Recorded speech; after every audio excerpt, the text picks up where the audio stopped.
When I was in 5th grade, my favorite show was The Simpsons. I have no idea why, it's just what happened that year. Episode 20 of season 7 is called Bart on the Road, and it has a pretty unhinged plot where Bart and his friends get a fake ID, some money, and then use it to rent a car, but they aren't sure where to go with it.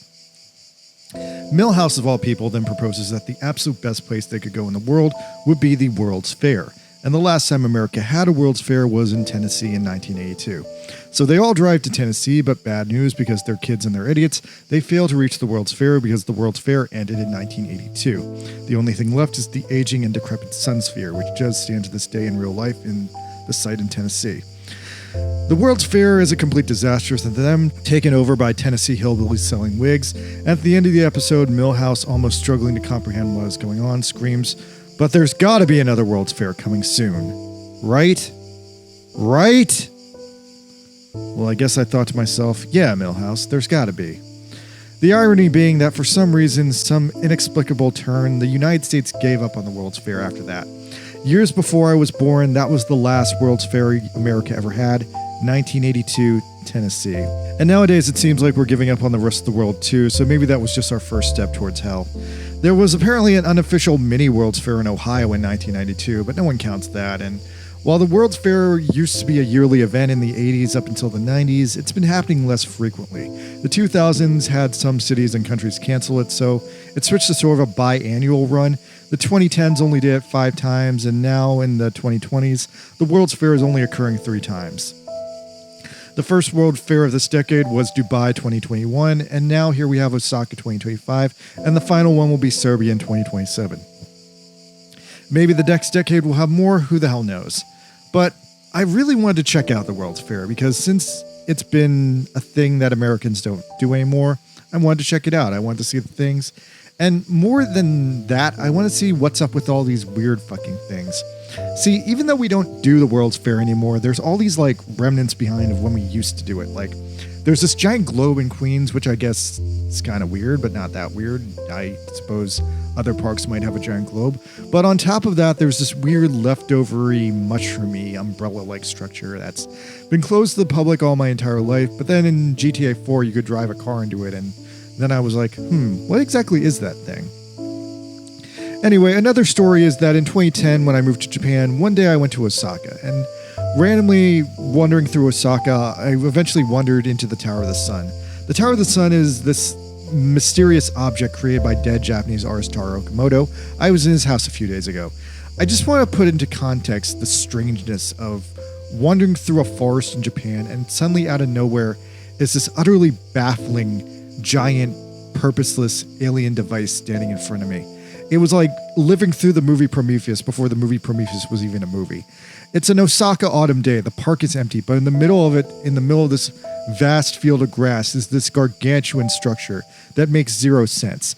It kind of looks like a chicken. It has a front side and a back side. The front side looks like an evil baby surrounded by red lightning, and on the back side is a massive satanic symbol looking like an evil black star, like the one that had just killed David Bowie. It's hard to put into words, but discovering this randomly wandering through Japan left me feeling so incredibly uneasy. This genuine feeling of, what the fuck is this thing? Why is it here? Why is it so big?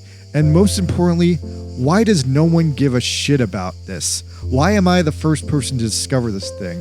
Why doesn't anyone talk about it?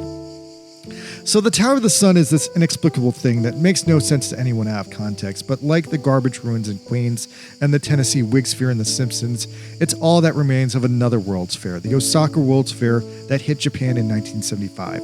And it's gone down in Japanese history as the so-called tombstone of the 20th century, a place where the future that was promised to the baby boomer generation, the people who lived through this event, were unable to gather together as a society and seize it. The sentiment kind of exists in America. There's something that just went severely wrong with the world, severely wrong with humanity, and it all went wrong in the last quarter of the 20th century. This similar sort of vibe can be felt through certain pieces of media like Star Trek and the more cynical lookbacks to the 60s era like, I don't know, the Venture Brothers or the recent Fantastic Four movies. More than anything, something that really puts the finger on it is Naoki Urasawa's acclaimed graphic novel 20th Century Boys, which grapples directly with both this feeling of inadequacy and failure that the boomer generation doesn't live in starships on the moon right now, and this constant unnerving feeling that the World's Fair was this thing that made people get together and create these incredible feats of human engineering, when while some of them were left behind, like the Eiffel Tower and the Space Needle, to become beloved national landmarks, others like the Queen's Park and the Tower of the Sun lay in this bizarre fugue state where they're too important to be destroyed, but too unimportant to remain relevant to society, remaining as these giant ghosts, these monoliths to a better world that never came. The 1975 Osaka's World Fair made so many promises that Japan just couldn't keep. And when those promises weren't fulfilled fast enough or at all, the boomer generation that lived through this was left with a feeling that haunts them to this day. Failure. Only failure. In 2017, for the 50th anniversary of Osaka Expo, Osaka made one last attempt to get back to World's Fair and do it all over again. They were approved with the only counteroffer coming from the town of Yekaterinburg, Russia. And on another story, in 2011, I moved to Japan and also suffered great personal failure. And aside from that, there's also a Gundam Pavilion here, and I guess I need to review that for my YouTube channel. For all those reasons I've just listed, I decided to attend the Osaka World's Fair 2025.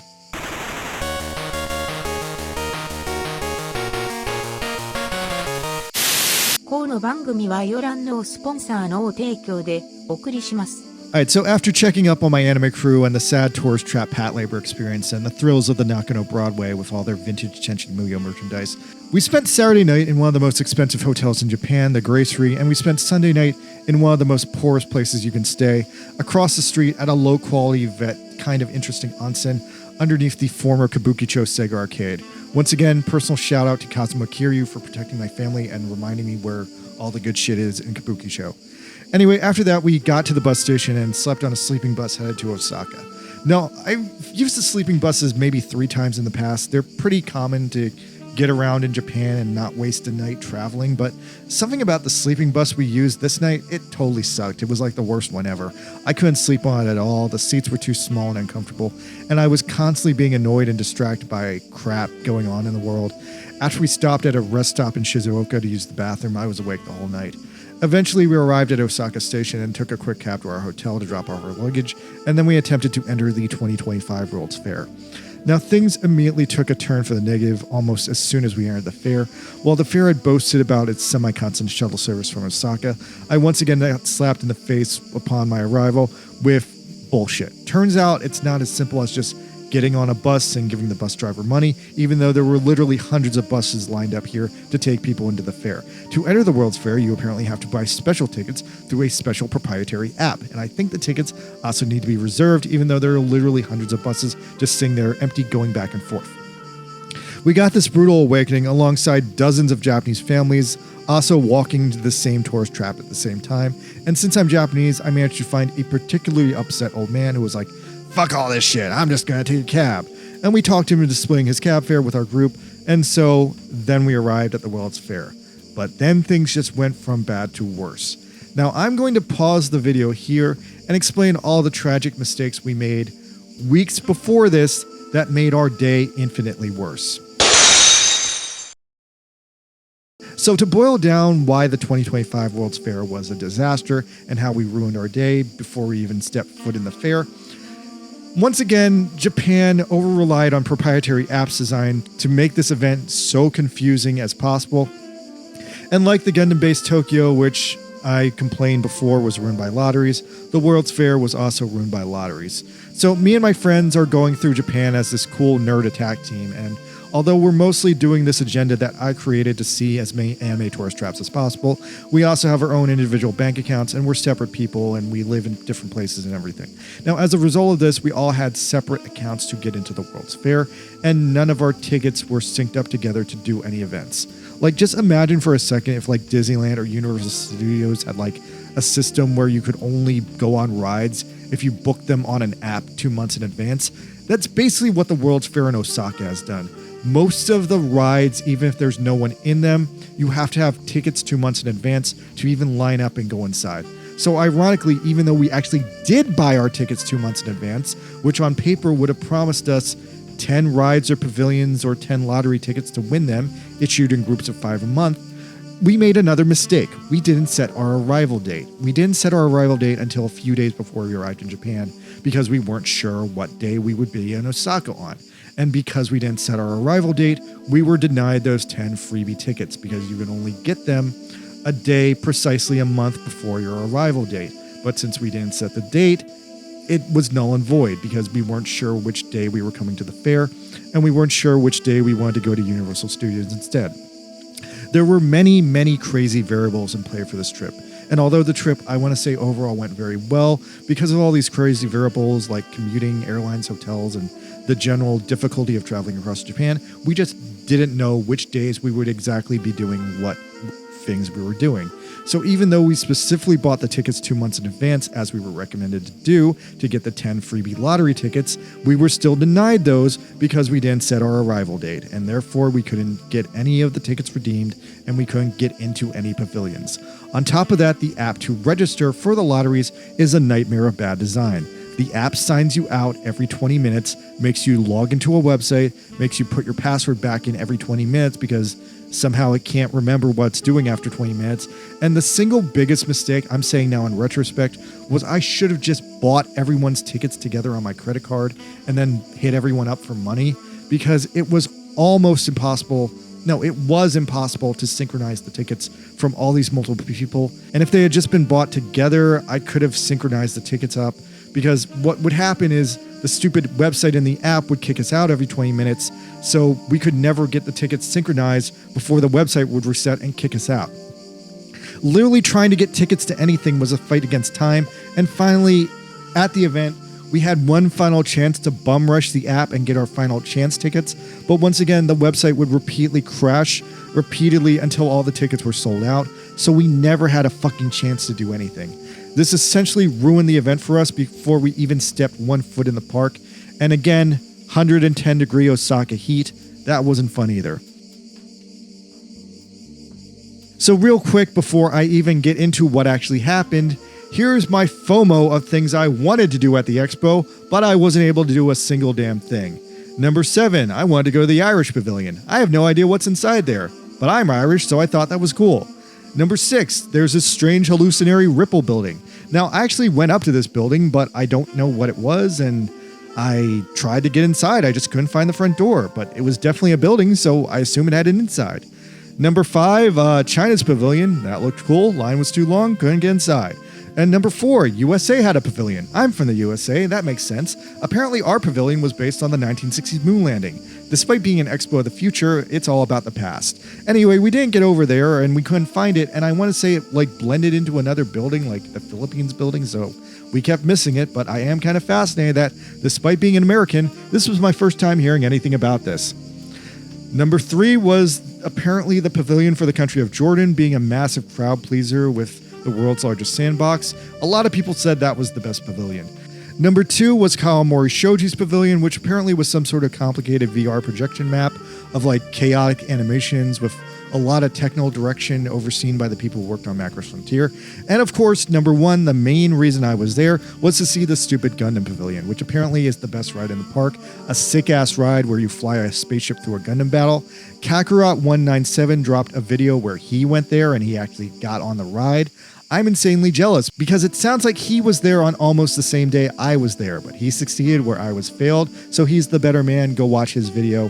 He had a great time. I did not. Okay. So as far as the World's Fair goes, pretty badly, especially after we first arrived. The fair also, making things even worse, utilized this cashless credit card only system that put me at a massive disadvantage because I'm not from Japan. I don't have a Japanese credit card, and I left my American credit card in the hotel because if I used that, I would get charged roaming fees for every purchase I made. So I spent the day giving my friends direct cash payouts to borrow their credit cards. In the morning, we weren't able to enter the park for an hour once again because we hadn't set our arrival date fast enough, and the first hour entry was already sold out. The park responded to us by leaving us in the 110-degree parking lot in the direct sunlight for close to an hour without any form of shade or water, and that moment single-handedly fucked us. All my friends basically got heat stroke from that alone. Upon getting inside, my friends all glitched out bad from the heat, the lack of water, and us barely sleeping on the bus. We all reacted like Pikmin being set on fire. Then, finally, after we were able to collect ourselves, we started going to the pavilions, but I want to say because of the heat stroke index and because of some weird official statement from like the expo principal or whoever the fuck was running the fucking World's Fair today, some guy told us that we should just try to see 4 pavilions and then go home, and I was like, fuck that, I'm going to see them all. Let's see how many I see, or I guess I'm seeing none of them because they all fucking need lottery tickets. I had a mini meltdown after that because I couldn't get into the Gundam Pavilion, and it didn't even have a line, but once again, fucking lottery crap. So then we ran across the street to the surprisingly open Australian Pavilion, which for some reason was full of fake robot animals, but filled with real manure to make it convincing that even though these were fake robot animals, they smelled like shit. Anyway, so we basically stood in the Australian Pavilion for, I want to say, 20 minutes to take a heat stroke emergency brake meeting in the Australian Pavilion, try to get our phones to work, try to get any lottery tickets to trigger, and eventually we just got completely pissed off and gave the hell up and decided to just walk around randomly and do whatever the fuck we could do. Next up, we went to the Indian Pavilion next door, which seemed to be working as both a top-class Indian embassy and a ridiculous curry restaurant. The curry made us hungry, so then we went to get lunch. For lunch, we got salads or something from the salad bar. Everyone had told us the food at the expo sucked, and they were right. It was super overpriced crap. We paid like $30 for a salad. We then went into the night pavilion. That was very short. And then we tried to get inside the Shoji Kawamori Pavilion, but again, reservations only. By then, we were suffering bad from heat stroke again, so we cowered inside the Finland Pavilion. The Finland Pavilion was literally just a heat stroke recovery room where people sat in air-conditioned darkness on couches. We tried to regain our marbles after that because we were like fighting off heat stroke bad. We were on the verge of giving up on the event entirely because it was going so shitty. But then right outside the Finland Pavilion, we encountered this Lapras statue. And then we all remember the other stupid reason we had come to the World's Fair was to play Pokemon Go. Pokemon Go had a unique stamp rally where you could catch a Pikachu, a Bulbasaur, a Charmander, and a Squirtle with special World's Fair backgrounds. And then we realized that if we just went around the big ring, we could hit all the Pokemon statues and get ourselves some super proprietary, unique Pokemon Go crap. Now, instantly, all my friends cared about that, but I didn't. My phone was kind of dead from the 120-degree heat and frantically trying to get last-minute lottery tickets to the Gundam Pavilion. So I didn't really care about Pokemon Go, but I decided to be a good sport about it and go along with everyone anyway, because it was just such a shit show, man. Anyway, so we started chasing Pokemon, and we followed the big ring around, and we ended up at the Algiers Pavilion once again to hide from heat stroke and get air conditioning again. Then somehow we went all around the park, and we ended up at the Qatar Pavilion, which was another pavilion with no line. Now, after that, we bought a kite for some reason. Another massive mistake. This kite was huge and would stick with us for the rest of the week. After that, I want to say we stopped at the Arab Emirates Pavilion for a drink. There, I initially accidentally ordered this horrible, horrible drink. It was like camel milk and goat cheese in a smoothie, and it looked like a vanilla milkshake, but it tasted straight up like ass. It tasted like barf. It made me want to barf the second I licked it. The guy running the pavilion was a super cool dude named Kyle from Toronto. He seemed to specialize just in working at the World's Fair. He seems to be like a World's Fair carny who travels the world, only working at the World's Fair. So he switched it up on me for like a sour watermelon juice, which was sour, but hey, it was watermelon juice. I could drink it at least. Kyle was a nice freaking guy. While he was swapping out my drink, he mentioned that he had worked at the Dubai Expo a few years ago, and it had been run much better. It didn't have any of the lottery crap. That was fully Japan being Japan. Then we passed by the Canada Pavilion, which was next door. We didn't go inside, but it seemed to be a similar concept where you sat on an iceberg eating ice cream. That's kind of funny because there's like 2 levels of ice. Anyway, the line to do that was too long, so we were good at that point. Now, at this point, I was basically over the World's Fair, having got like borderline heat stroke and all my dreams being burned or ruined by like lotteries and the lack of like the ability to stand in line and just do what you want. We stopped in an igloo briefly, but the igloo wasn't cold. And then our last time wasting activity was we did the Future City exhibit, which was very dystopian in reality. I don't know how they expect the economy of the future to work, but it pretty much painted this picture of like a future robot-driven, AI-driven society where robots do 100% of all jobs and humans just like, I don't know, or cattle or whatever. It had robot taxis, robot lunch ladies, robot bulldozers destroying things, additional robots building robot cities after the fact. I just did not see a place for people in this completely robot society. But I guess that's the World's Fair for you, just showing you a image into a possible future. I guess I'm regretting now that I didn't get anything at the freaking gift shop because I was so angry. Apparently, there was actually some proprietary Gundam merch in there, but I was just so angry and pissed about the way the day had played out that I didn't want anything after that. I just wanted to go home and soak in a bathtub and get out of the fucking 120 degree Osaka heat. And yeah, so we went back to our hotel, went straight to bed after that, and I didn't even mention that the mascot was a fucking hideous 8-eyed Muppet monster, but yeah, this was horrible. The only like silver lining was like I saw some other people who would like literally like plan their entire vacation to like do this for multiple days, and I cannot see that working out at all unless you only spent a few hours here and you had direct reservations for everything you planned to do. Anyway, the next day we went to Universal Studios Japan, and that was a much better experience, so that's the next video. All right, thank you. I'm sad. Later.